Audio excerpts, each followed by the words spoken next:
Hi guys, this is Mike with Big Bear Builds, and today is footer day. I came to the property this morning to greet our concrete contractors, Damiani Concrete out of Clarence, New York. They are setting footers right now. They have strings and lines up.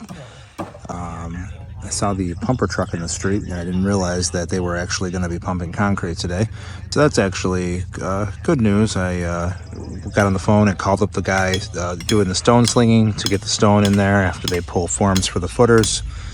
So right now, guys are nailing in pins and stakes to hold the forms in that they have installed. They've been here for a few hours so far. The walls are marked with numbers. It's hard to see, but these pink spots are numbers. I believe it says 25 feet. And then they're everywhere. There's one that says 19 feet 4. And actually what's interesting about these forms is I was wondering how they were going to transition from the shorter wall to the deeper wall. And that's actually going to be done. You can see this gentleman here nailing.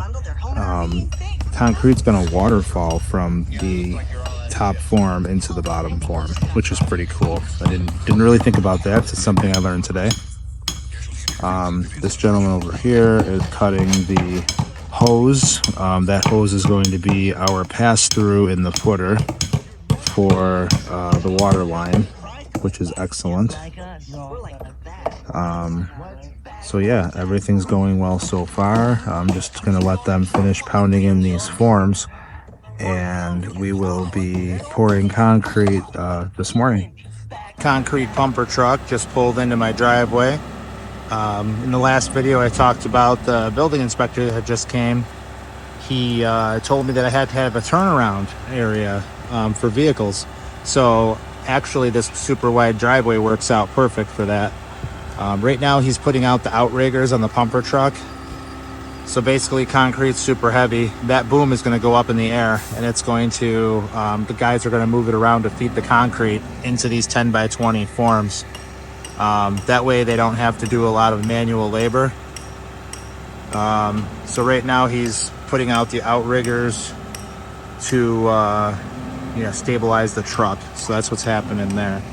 I don't know if our excavation guy forgot, but he did not dig out the 3 posts for the center basement support, so they're just doing that right now.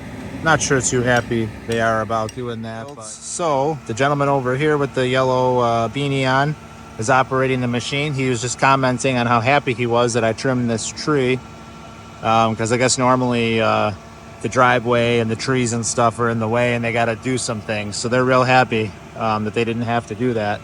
So right now he is unfolding the pumper. I'm going to walk around the other side of their work truck to get a better view. He's unfolding their pumper and he's getting it set up and ready.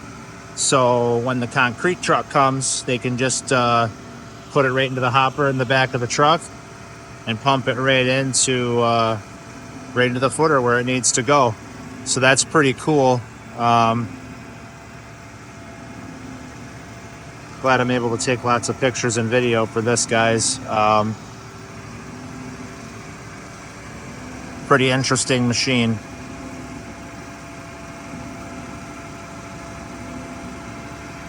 And in the hole here, all the guys are in there just getting their doing their last due diligence to make sure everything is square and straight and all the rebar is where it's supposed to be. He's bringing in the pumper right now, and he's going to get that set up. He said he normally starts on the right side and works his way around to the left. I guess the wall mix and the footer mix they use is pretty viscous, pretty thick. But yeah, so right now he's just getting the footer set up, the truck set up to pour the footer. Basically what's happening now is this gentleman in the middle here is taking rebar and he is making a mesh waffle basically, and he's going to put that in the ground, and that's what's going to keep our center support footers together. Those footers are actually going to be on grade with the stone that's going to be slung into the basement, and the concrete pad is going to go over that, and we are going to bolt our floor supports through that. Now that's not actually code. code for this is to bolt directly to the footer, and I asked and was given permission by the building inspector to do that. So while code is the law, a lot of times there's some variation and some things you can do to still comply with code. So it's written in stone, but it's not. So that's a good takeaway from this.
So the last truck is backing out of the driveway, as you can see. The footers are in, so that's really good. Everything looks excellent. They did a really good job just on everything. Very clean, quiet guys. Everybody knew what they were doing, you know. And I mean, this is the finished result. I think it looks pretty good. What do you guys think?